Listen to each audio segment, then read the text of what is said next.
Good evening and welcome to Poland Daily. I'm Nicholas Richardson and this is the news.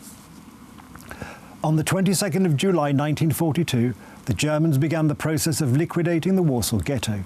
Within 2 months, more than 250,000 Jews had been taken to labour camps, extermination camps or shot. The Warsaw Ghetto was the largest ghetto established by the Germans in the occupied territories during the Second World War.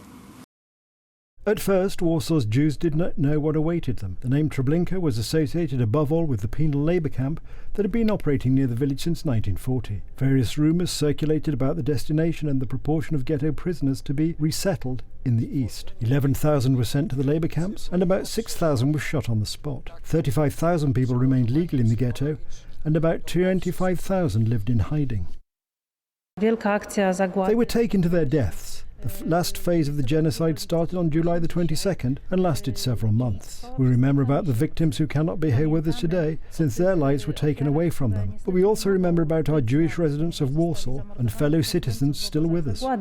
Ale my pamiętamy o naszych żydowskich mieszkańcach Warszawy, obywatelach. On the 22nd of July 1942, announcements signed by the Jewish Council appeared on the streets of the ghetto, announcing the decision made by the German authorities to deport all Jews living in Warsaw to the east, regardless of age or sex. Those excluded were to be employed by German companies, members and employees of the Jewish Council and the Jewish Order Service, the personnel of Jewish hospitals and their relatives. This took place within the framework of Operation Reinhard, which was the name the Germans gave to the so-called final solution to the Jewish questions, as the Germans cryptically called it. This solution was in reality Vernichtung, meaning destruction. In reality, it meant the total extermination of Jews in Europe. Znaczyło to co Vernichtung, czyli po prostu zniszczenie Żydów w Europie. The 10th March of Memory, dedicated to all those deported to the Treblinka extermination camp, set off from the Umschlagplatz monument in Warsaw, from where the Jewish victims were taken by train to Treblinka. This year, the march was dedicated to the Oneg Shabbat group, comprising Jewish academics who wrote down the history of the ghetto and buried it for posterity. German Chancellor Angela Merkel today defended the deal with the United States that allows the Russia-German gas pipeline Nord Stream 2 to proceed as a pragmatic compromise. The pipeline, which bypasses Poland and Ukraine, decreases the energy security in Central Eastern Europe, and Ukrainian representatives also stated today that the compromise is too weak to ensure Russia behaves the way Kiev and the West would like. Ukraine has long opposed the project, which will make it possible for Moscow to stop routing gas via Ukraine. A current transit deal expires in 2024, and Russia has made it clear it will only extend it if the commercial terms are right. Despite long-standing United States objections to the project, President Joe Biden concluded that it was too advanced to stop.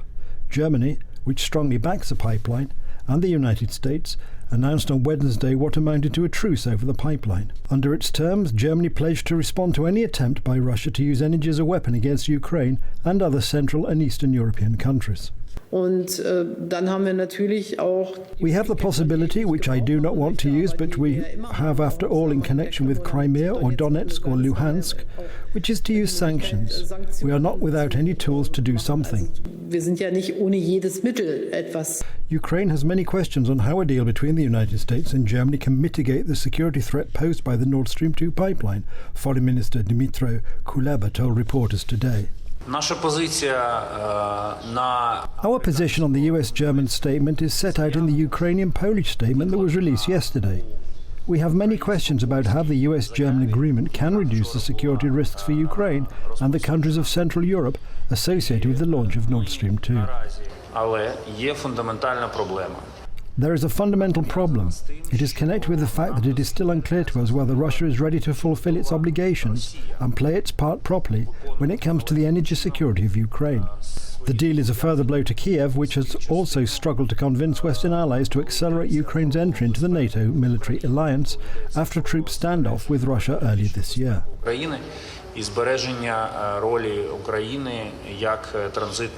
The Italian government is expected to announce restrictions for people who have not been vaccinated, including barring them from being served in indoor restaurants or from entering nightclubs, gyms and sports stadiums.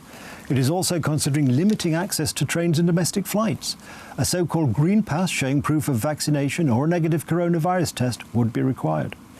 A recent rise in infections, fueled by the more contagious Delta variant, has given a renewed sense of urgency to the vaccination programme, with the government concerned that almost 40% of the adult population has still not received a vaccination. Some Italians in Rome were concerned by the introduction of the new measure, while others thought it was necessary. I don't think it's necessary to introduce the Green Pass. I think that those who have had to be vaccinated have been vaccinated, and at this point, asking for a Green Pass to eat in a restaurant seems an exaggeration to me. I am a Green Pass extremist. It is absolutely medieval to have this kind of discussion. It is absolutely vital for our quality of life, for work, for health, to overcome this situation. It is stupid, simply stupid, to oppose the sign of civilization that the Green Pass represents, which we hope will allow us in the coming months to live and work more serenely.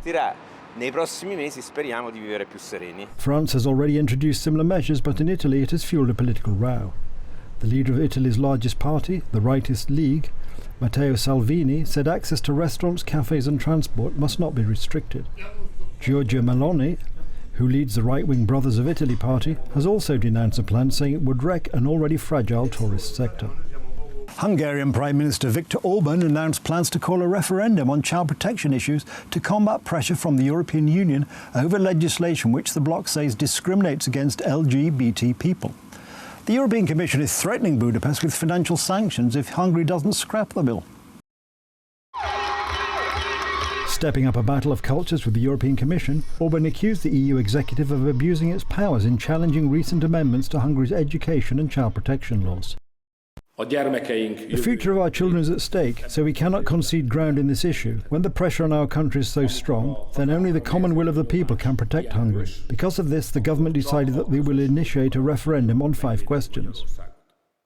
He did not announce when the planned referendum would be held, but said it would include 5 questions in total. These would include asking Hungarians whether they support the holding of sexual orientation workshops in schools without their consent, and whether they believe gender reassignment procedures should be promoted among children. In the past weeks, Brussels has clearly attacked Hungary over its child protection law. Hungarian laws do not permit sexual propaganda in kindergartens, schools, on television and in advertisements. Brussels is asking for changes to the education law and child protection rules.